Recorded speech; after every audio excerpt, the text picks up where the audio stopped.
अवैध कब्जा जमीन रसीद को लेकर विवाद होता है। देखें कुछ लोग हैं ना कि नदी किनारे में ये जमीन जो है इनकी जमीन है और ये जमीन पर ये फसल लगाते हैं, खेती करते हैं, सब्जी लगाते हैं। अब यहाँ पर जो है ना पानी बढ़ने घटने के चलते विवाद हो जाता। विवाद होना ही था कि होता क्या कि इसका जो सीमा है वो कहीं ना कहीं गड़बड़ हो जाता और आपस में लोग लड़ लेते हैं, विवाद हो जाता है। ये अगल बगल के जो लोग हैं जो कि इनकी भी यहाँ पर जमीन है, दोनों की जमीन है और जमीन का जो सीमा है उसको लेकर विवाद हो जाता है। विवाद हो जाता है तो जब मामला ऐसा लगता है कि मारपीट की नौबत हो, मामला चला जाता है थाना में। यानी जो कुछ लोग जो हैं जो एक तरह से इनको लगता है कि नहीं अब यहाँ पर थाने में जाकर आवेदन दे देना चाहिए, तो ये आवेदन देते हैं। आवेदन देने के बाद जो है पुलिस आती है और पूछताछ करती है और एक जो है ना सीमा तय करती है कि देखें इस तरीके से ये जो सीमा हम दिए हुए हैं इससे आप इधर नहीं आ सकते हैं और ये इधर रहेंगे। इसमें फिलहाल जो है एक तरह से आगे जो भी है सीमांकन रिपोर्ट के बाद होगा, मतलब आगे की कार्रवाई जो होगी वो सीमांकन एक तरह से रिपोर्ट के बाद होगा। फिलहाल अभी जो इस प्रकार से आप लोग कायम रहेंगे और किसी भी प्रकार का कोई विवाद उत्पन्न नहीं होना चाहिए। अगर उत्पन्न होगा तो फिर हम कार्रवाई करेंगे। किसी प्रकार का कोई मारपीट नहीं होना चाहिए, किसी को गाली गलौज भी नहीं करेंगे। तो अवैध कब्जा, जमीन रसीद, जमीन की जमाबंदी, इन सभी को लेकर एक बड़ी समस्या उत्पन्न होती है। अब अवैध कब्जा है तो आखिर जमीन का मालिक कोई और है, अवैध तरीके से जमीन को दखल किए हुए है। अब है कि उसकी जमीन को खाली कराना है, जमीन को वापस प्राप्त करना है। जमीन जो है अब वो व्यक्ति अपने नाम से फर्जी कागजात के आधार पर जो है अपने नाम पर करा लिया और बाद में धीरे धीरे जमीन को दखल कर लिया। इन सभी समस्या से निकलना है, बाहर निकलना है तो समझना पड़ेगा, जानना पड़ेगा क्या करें कैसे करें। और सबसे पहला काम क्या करना पता है, वो बेहद जरूरी है। पहले ये करना है, तब जगह शिकायत किसी को भी करना है, आपको कहीं पर भी आवेदन देना है, लेकिन सबसे पहला महत्वपूर्ण कार्य जो है वो आपको करना पड़ेगा। तो सबसे पहले कहीं पर भी जाने से पहले ना आप क्या करें, यानी पहले सबूत इकट्ठा कर लें। ये बेहद जरूरी है। देखें सबूत अगर रहेगा तो लोग आपकी बात सुनेंगे, सबूत नहीं रहेगा कोई भी आपको सुनने को तैयार नहीं है। अब कहेंगे कि कौन सा सबूत इकट्ठा करें, कौन सा जमीन। देखें जमीन अगर खतियानी है, दादा परदादा की जमीन है तो खतियान एक सबूत है। जमीन का जमाबंदी कायम हुआ है, जमाबंदी का एक तरह से जमाबंदी नकल क्या है, एक प्रकार का सबूत है। उसके बाद अगर जमीन आपने खरीदा, जमीन की जो रजिस्ट्री है, जमीन का जो केवाला है वो क्या है, एक प्रकार का सबूत है। जमीन की अगर यहां पर बात करें वसीयत के बारे में तो वसीयत क्या है, एक प्रकार का सबूत है। अगर बात करें यहां पर दान पत्र के बारे में तो दान पत्र क्या है, एक प्रकार का सबूत है। जमीन का जो रसीद है अगर देखा जाए तो ये ठीक है, जैसे इस रसीद को लेकर अगर बात करें एलपीसी हो गया, उसके बाद भूमि कर हो गया और साथ में दाखिल खारिज हो गया, दाखिल खारिज।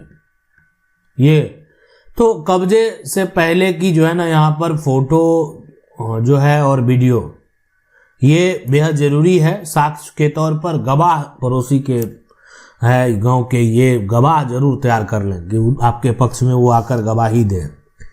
उससे क्या होगा, आपके पक्ष में जो है ना गवाही देंगे। बिना कागज का जो व्यक्ति होता है वो कमजोर होता है।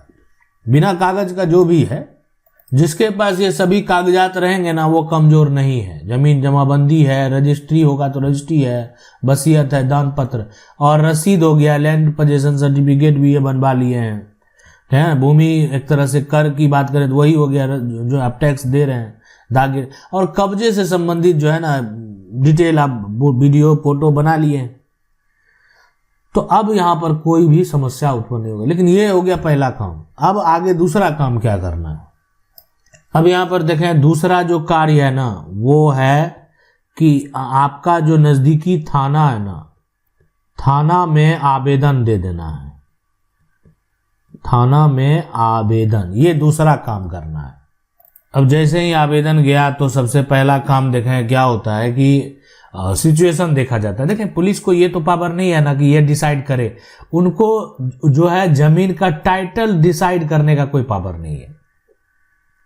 टाइटल राजस्व विभाग के जो रेवेन्यू अफसर हैं या जो सिविल कोर्ट है वो डिसाइड करेंगे। राजस्व विभाग के भी बहुत सारे अधिकारी को जो है टाइटल डिसाइड, जमीन का असली मालिक कौन ये डिसाइड नहीं होगा, ये उनसे डिसाइड नहीं होने वाला। तो यहाँ पर क्या होगा कि आपके बीच में लड़ाई हुई, गाली गलौज हुआ, आपकी जमीन को, आपकी संपत्ति को लूटा गया, आपकी जो संपत्ति है उसको हड़पा गया, और ये सब अभी हुआ है। तो पुलिस जो है यानी जमीन पर जबरन कब्जा करने का जो है यहाँ पर बीएनएस की जो धारा है, बीएनएस की धारा 324, धारा 329 के तहत जो है यहाँ पर पुलिस के द्वारा कार्रवाई की जाएगी।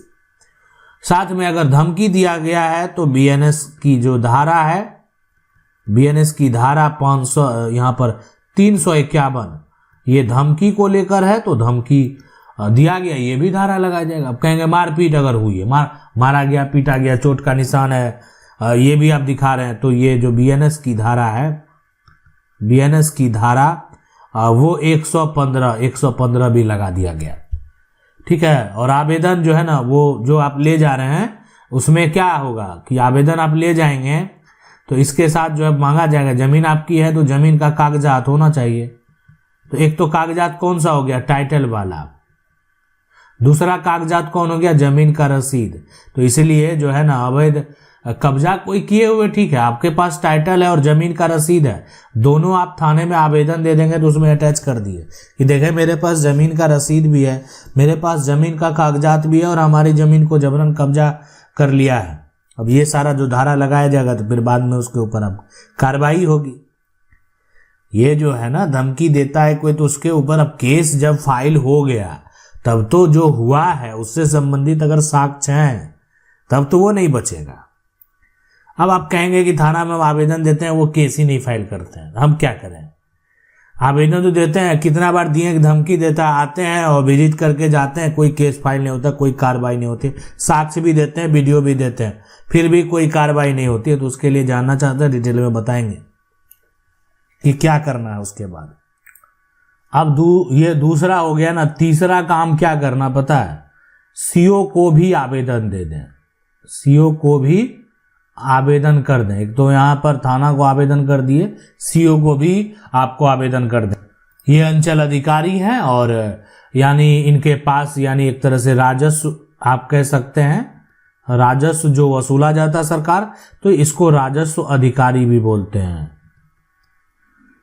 तो ये हो गए। अब यानी अब जो राजस्व रेवेन्यू ऑफिसर है, सर्कल ऑफिसर है, अब ये क्या करेंगे, राजस्व अधिकारी का काम क्या है, ये मौके पर जो है ना, मौके पर इनको जाकर जांच करना है।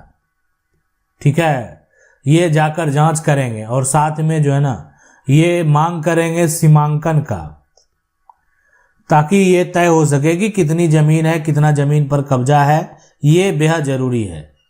कई केस जो है यहीं से सुलझ जाते हैं, कई सारे मामले जो हैं यहाँ पर जो अंचल अधिकारी हैं उनके द्वारा सीमांकन के लिए आदेश होता है, सीमांकन कराते हैं, दोनों लोग जो है एक तरह से संतुष्ट हो गए, कोई दिक्कत नहीं है, मामला खत्म हो गया। तो जो देखें मामला शॉर्ट टर्म में खत्म होने वाला, उसको बढ़ाने की कोई जरूरत नहीं है।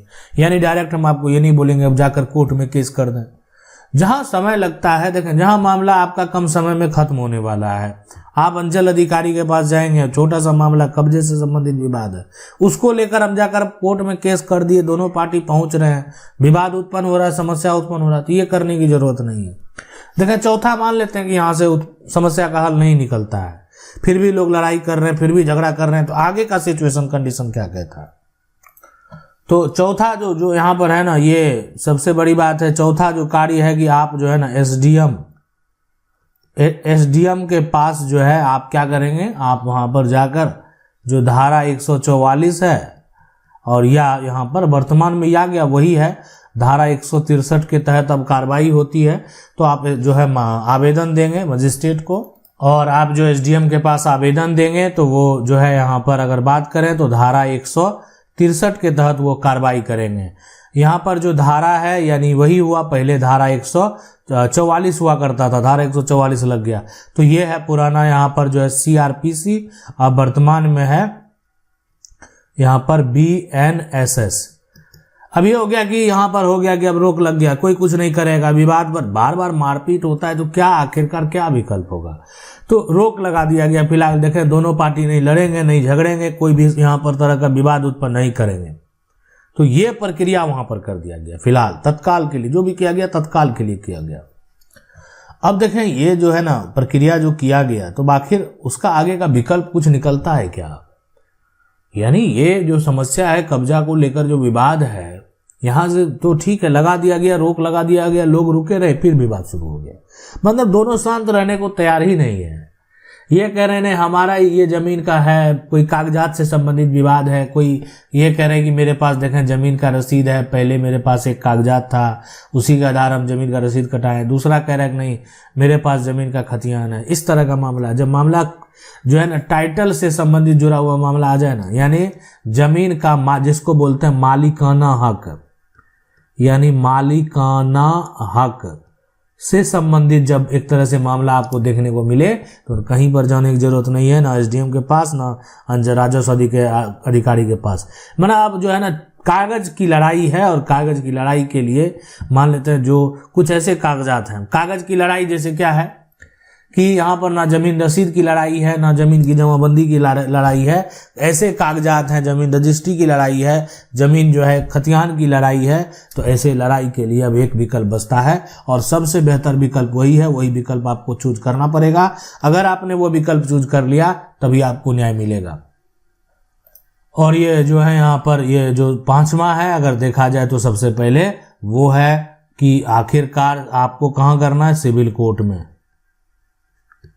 ठीक है, सिविल कोर्ट में क्या करना है, तो आप ये कह सकते हैं डिक्लेरेशन ऑफ जो है ना टाइटल, इसका केस फाइल करना है, ऑफ टाइटल। अब ये हो गया कि आखिर जमीन का असली मालिक कौन है। अब ये जमीन का कब्जा जो कोई कर लिया है और कागजात, फर्जी कागजात बना लिया है, और साथ में लोग उस पर जो है परमानेंट इंजंक्शन भी लगाते हैं ताकि कब्जा नहीं करे, टेम्पररी इंजंक्शन लगाते हैं। अब है कि जो है फैसला होगा, फैसला कब होगा, मन में सवाल होगा ना, फैसला कब होगा? तो जब भी फैसला होगा, अब जिसको भी कोर्ट के द्वारा टाइटल दे दिया जाएगा वही कानूनी तौर पर मालिक होगा, लेकिन उन सभी को आगे फिर अपील करने का अधिकार है। अब सिविल कोर्ट ने फैसला दे दिया तो ऐसा नहीं है कि आगे अपील नहीं होगा, अब हाई कोर्ट में अपील नहीं होगा, सुप्रीम कोर्ट में अपील नहीं होगा, तो अपील करने का भी इनको क्या है, अधिकार है। तो ये है विवाद। इस तरीके से आप अपना समस्या का जो है हल कर पाएंगे। अब आपके मन में बहुत सारे सवाल चल रहे होंगे। मेरा प्रयास है कि अगर जो भी यहाँ पर कमेंट करेंगे, सवाल पूछेंगे, उनको जो है एक तरह से वीडियो के माध्यम से जवाब देंगे, बताएंगे आपको क्या करना है, कैसे करना है, कौन सा तरीका जो है आप चूज करेंगे ताकि आपको फायदा मिलेगा। मिलते हैं अगले वीडियो में, तब तक के लिए जय हिंद। वीडियो अच्छा लगा तो वीडियो को लाइक जरूर कर दें, और पहली बार अगर देख रहे हैं सब्सक्राइब करके जो बेल आइकन है उसको जरूर दबा लें।